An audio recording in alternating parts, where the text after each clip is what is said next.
Wendy, and thanks very much. Thanks for the invitation.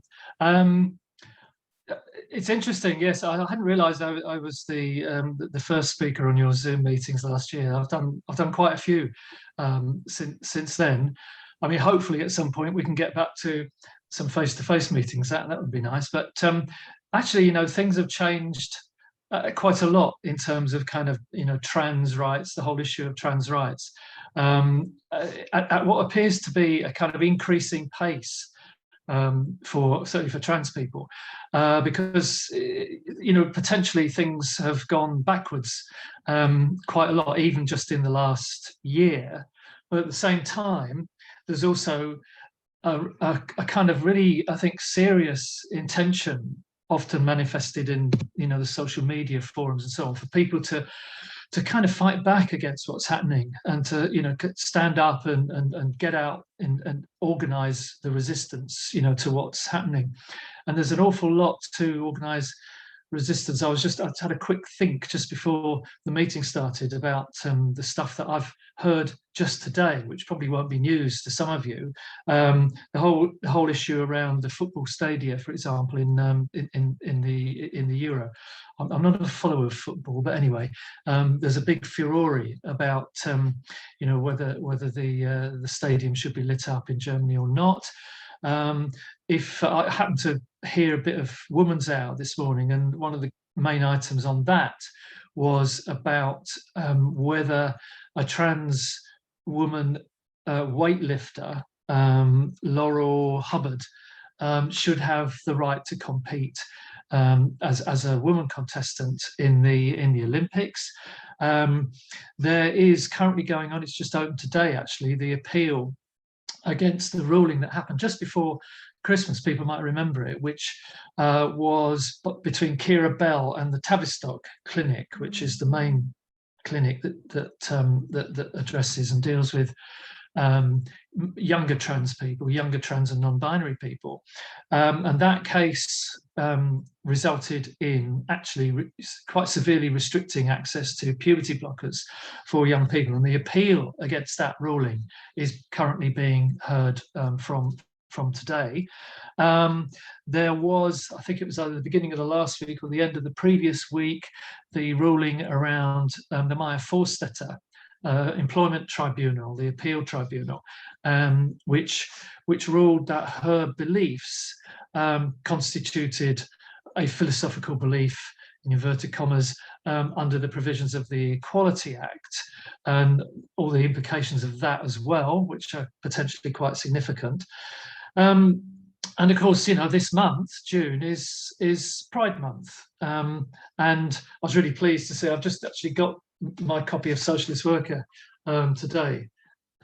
It's the wrong way around on my screen, but it may be the right way around on yours. But it's the fight against transphobia, which is the whole back, well, not the whole back page, but is the big article on the back page, in preparation for various trans prides. So the main one, which is happening in London this Saturday. So it's very much in the news, and it's very much something that people are you kind of can't avoid having an opinion or trying to work out an opinion about, because it's the whole issue of kind of trans lives, trans rights, and so on is very much in the media, and very much, as I want to show as we go on through the meeting, I want to show as is part of a kind of a very ideological attack, really, from the far right. Part of the attack that we're facing in terms of the ramping up of authoritarianism, attacks on LGBT rights internationally, attacks on women's rights, Islamophobia, the whole ramping up of racism and so on. And transphobia fits into that, so I hope I'll show. I'm actually going to show you, go through some PowerPoint slides. Not too many, I hope.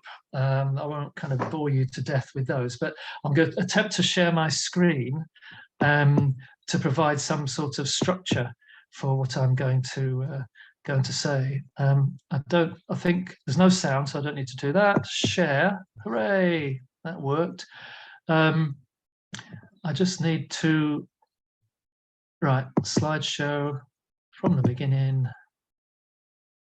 And away we go. Okay, so as I just said, it's it is Pride Month, and I'm sure probably people are generally aware, but it's worth actually kind of thinking back to where the whole tradition of prides and pride marches and pride events comes from. And it comes from, June the 28th, 1969, the Stonewall Inn in New York, where after huge amounts of constant provocation from the police, the gay kids, the trans kids, mostly young. They were mostly young people, actually, lesbians, gays, trans people, drag queens, and so on. Decided that they'd had enough, and a whole kind of a rebellion erupted in which the police were kettled.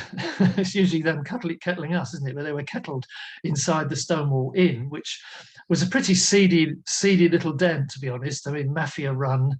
They paid kickbacks to the police normally to have these kind of minimal raids where people had their names and addresses taken and the police would piss off, But this time it just erupted, and it led to sort of 4 nights of resistance against the police.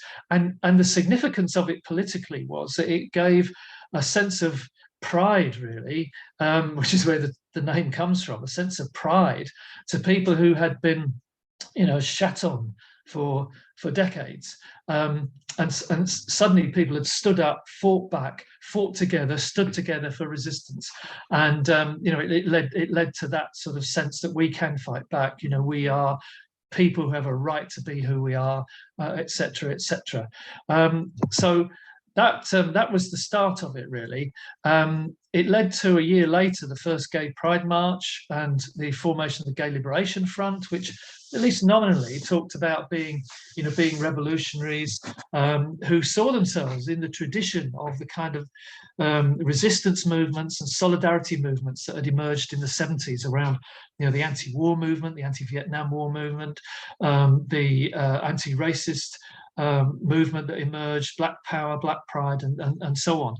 And they decided that to commemorate the rebellion, the rebellion around Stonewall, they would march down Christopher Street in New York, and it was the first gay pride march. And you kind of have to think how brave they were to do that, because that hadn't happened before, and to go down the street being shouted at and jeered at and catcalled and so on, took an awful lot of guts for people to do that. But it was so inspiring that it led to, prides, groups of gays and lesbians and trans people deciding to do the same thing in other cities around the world. And now we have a situation where there are prides in huge numbers of countries and huge numbers of towns and cities. Most towns and cities in this country have pride at some point in the summer, even though, as I'm sure people will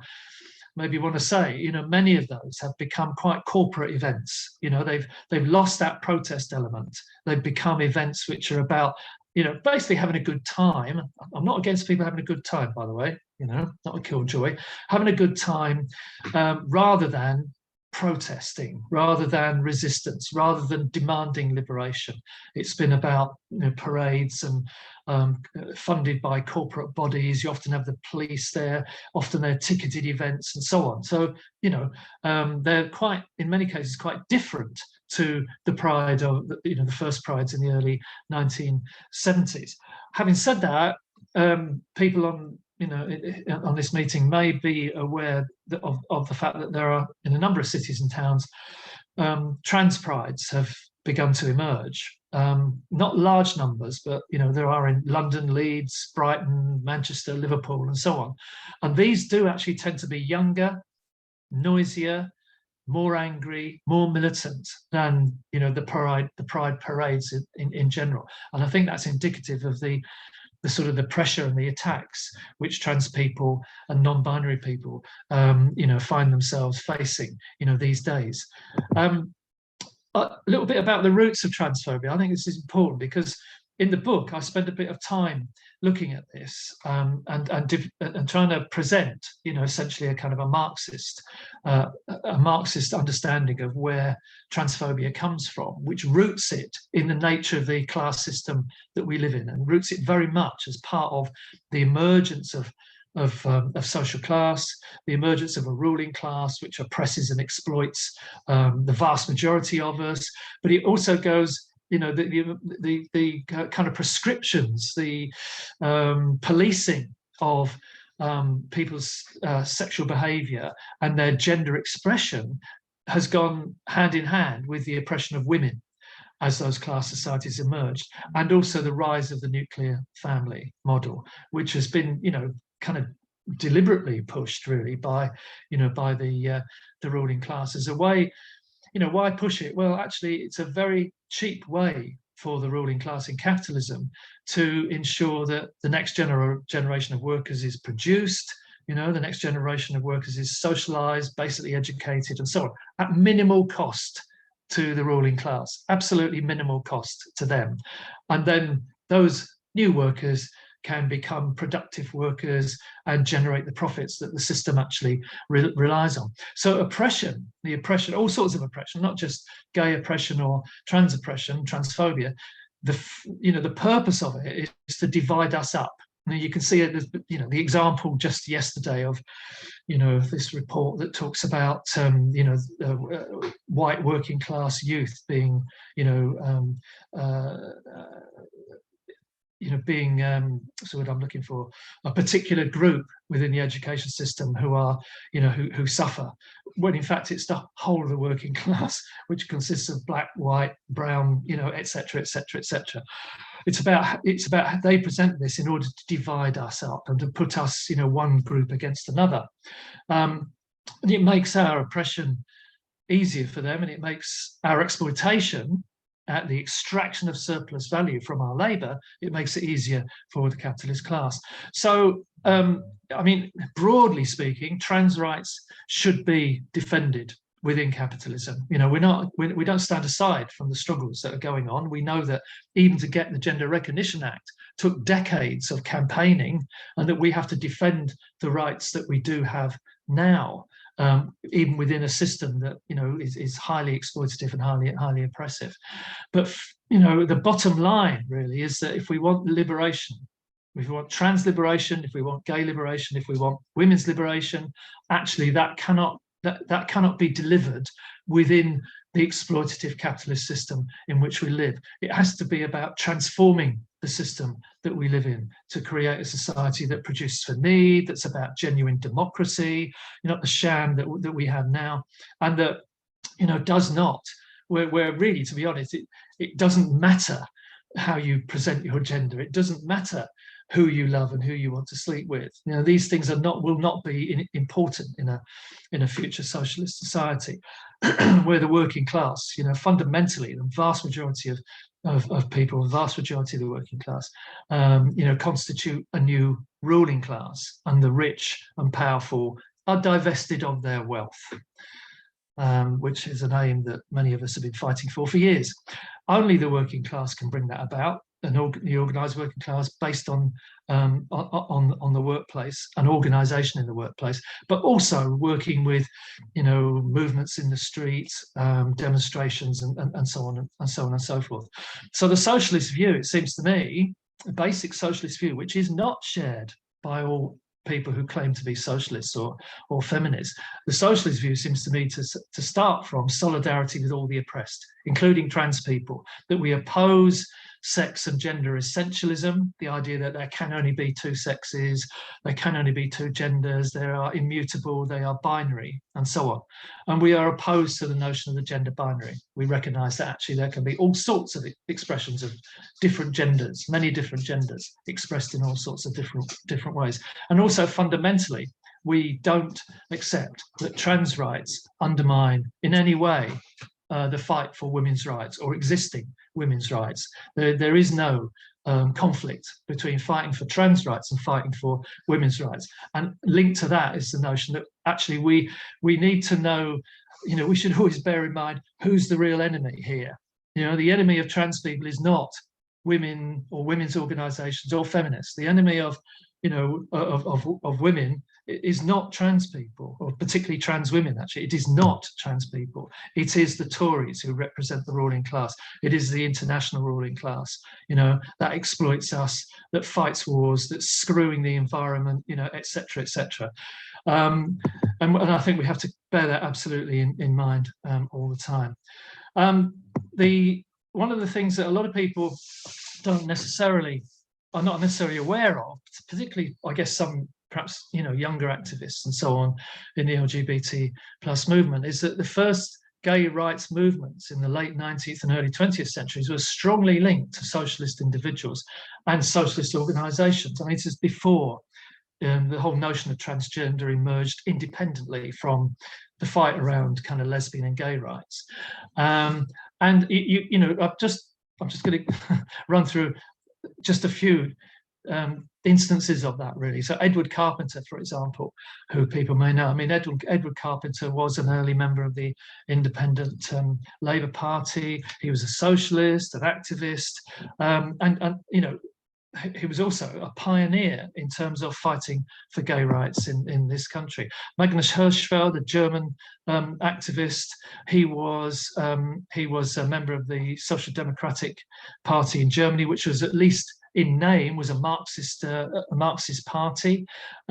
He set up the first kind of institute to study sex and sexuality. He's a big name, really. Oh, oops. Actually, I didn't want that to happen. I wanted to go back there. I think I pressed it too hard. Oh,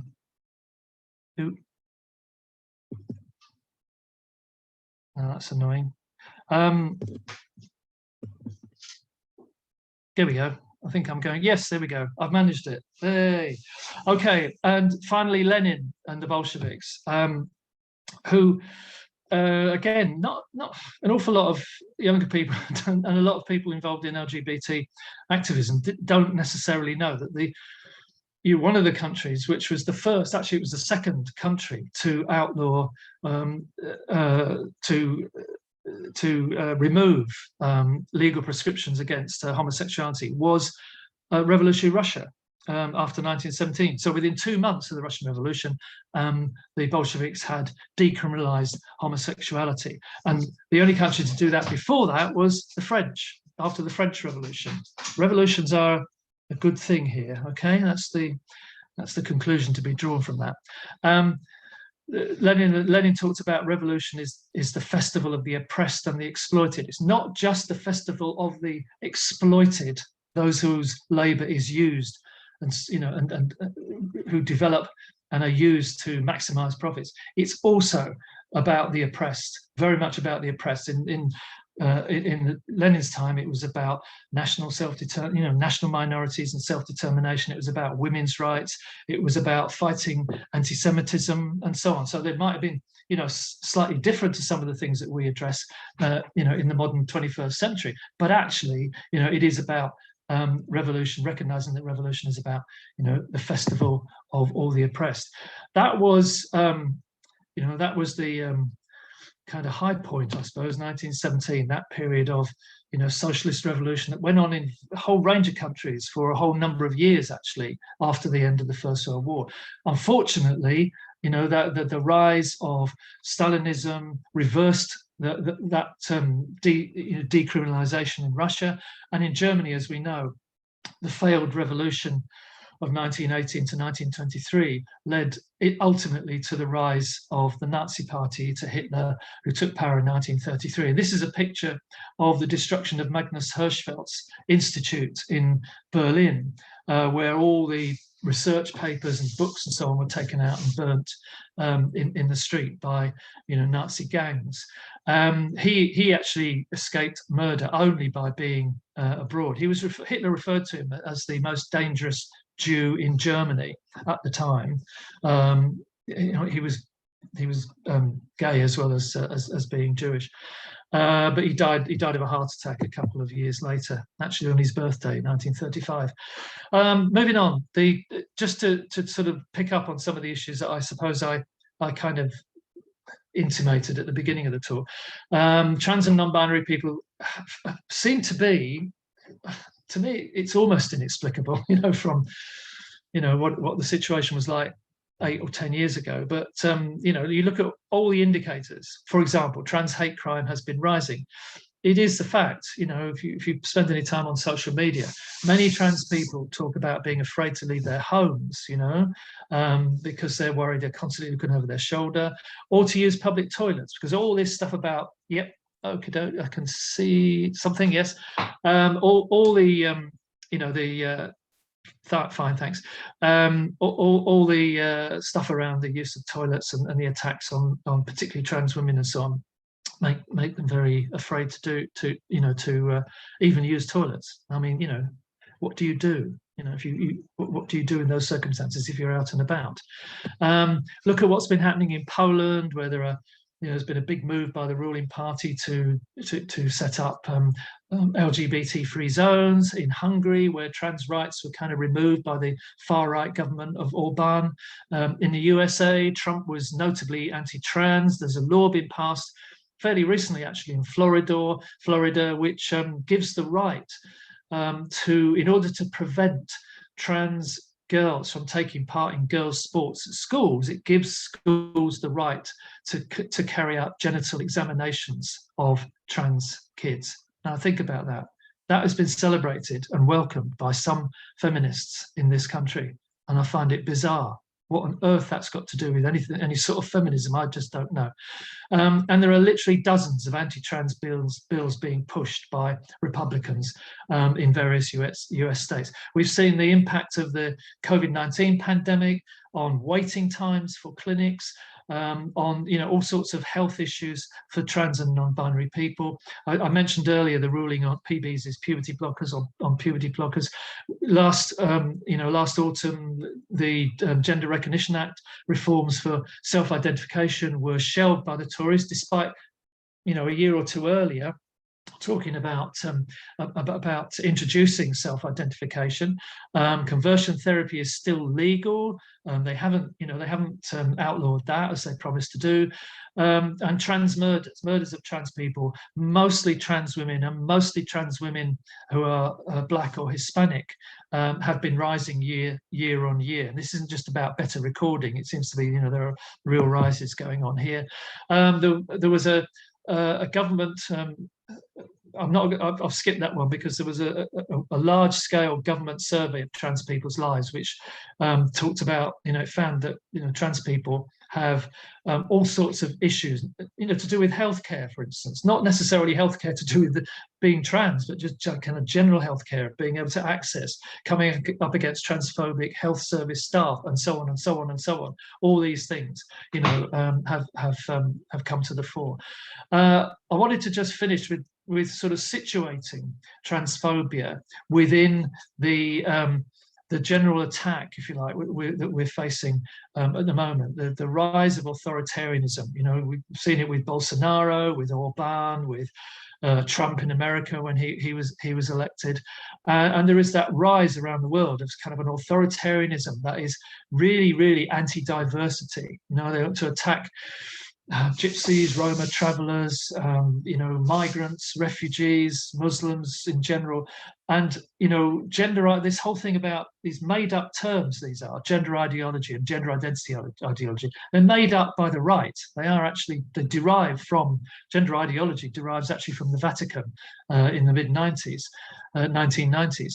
And they're used to discredit and undermine LGBT plus rights and women's rights. Gender ideology is essentially the notion that women should have the same rights as men, should be equal. Gender identity ideology is the notion that there is no such thing as gender identity. It doesn't exist. It's just a feeling, and it's fueling this kind of support for trans rights, which automatically undermine women's rights, or at least in terms of the far right, undermine the nuclear family, and that is subversive to the nuclear family. So, transphobia fits into this kind of alt-right, religious right, attack that's going on. And unfortunately, there are people on the left in this country and some radical feminists. I know people often refer to them as TERFs. I don't tend to use that term. Certainly some trans people have started referring to Britain as, because it is really bad here compared to some other countries, as TERF Island. But there are gender critical people, Women's Place UK, there are, Lesbian and Gay Alliance, various organisations formed in the wake of the proposal to make the possibility of getting a gender recognition certificate through a legal process alone, not a medical process where you don't have to have a diagnosis. These organisations formed in the wake of that to oppose, to block it. And actually they've moved on now. It's not just about this issue of self-ID, they're also about trying to undermine the trans rights that exist within the Equality Act. And some of them certainly want to go on to try and rescind the Gender Recognition Act itself. So all that is happening. I haven't got time to do this. Maybe people want to raise this in the discussion, but broadly speaking, we're not in favour of kind of no platforming people who are gender critical or even transphobic, to be honest. It's a tactic that we should use only against fascists, not against people who are putting forward ideas we don't like and we don't agree with. But they're not actually trying to destroy democracy, which fascists are. So we need to use different tactics. And certainly we should oppose them. We should oppose transphobic attacks. We should oppose trans discrimination and so on. And that's actually, it's been difficult to get out on the streets, hasn't it? For obvious reasons. We did have some protests actually last summer, and we did in Leeds here, where I live, organised in many cases actually by SWP members. And I think they were quite successful and they were great. We need to think about how we do that in the coming period. Prides, as I said early on, should be protests and days of rage, not corporate fun days. We should accept, I think, that not everybody who raises questions about trans rights and trans lives is kind of automatically a kind of dyed-in-the-wool transphobe or gender critic. But if what they're doing is actually, objectively to undermine trans people's lives, trans people's rights, trans people's conditions, by misgendering people and so on and all that other stuff, then actually if the hat fits, then it should be called out. I'm actually not for debating my life or any other trans person's life and existence. Transphobes and gender critics, we have to recognise, want to roll back trans rights. They shouldn't be able to hide behind notions of free speech, that they only want to debate, they only want to discuss stuff. They have a right to raise these issues.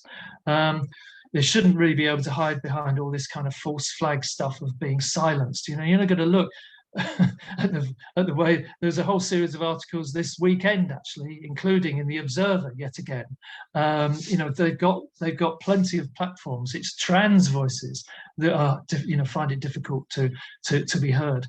And we, as I said, we don't accept that trans rights threaten women's rights and so on. Trans people and women need to fight together for better toilets, for example, secure toilets, attendance in toilets. That would benefit trans women and natal women, rather than all the other kind of nonsense and lack of evidence that's presented as scaremongering ways, really.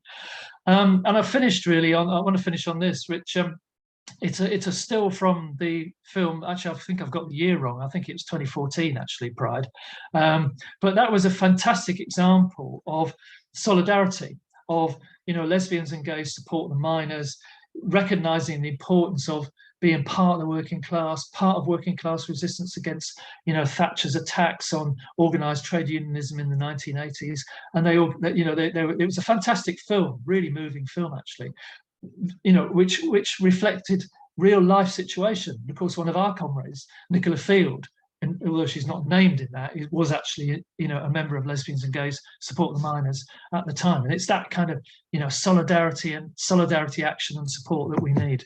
And finally, leave you with this, which is from Leslie Feinberg's book, 1996 book, Transgender Warriors, which is, I think, a great quote to finish on, because it talks about the potential for leading genuine liberated lives as trans and non-binary people, but recognizing that we have to transform the society that we live in, that the fight for trans liberation is also a fight for socialism. It's a fight for a socialist society. None of us will be free until we have forged an economic system that meets the needs of every working person. As trans people, we will not be free until we fight for and win a society in which no class stands to benefit from fomenting hatred and prejudice, where laws restricting sex and gender and human love will be unthinkable. And I think that's the prize that as socialists, as Marxists, we're all fighting for. And hopefully we can debate this, but I think that's the way forward for socialists and for the fight to change the world and the fight for trans liberation. I'll finish there. Thanks very much. Thank you very much, Laura. That was fantastic. I'm just going to unspotlight you so that we can see everybody. So I've paused the recording. Have I paused the recording? Yeah, thanks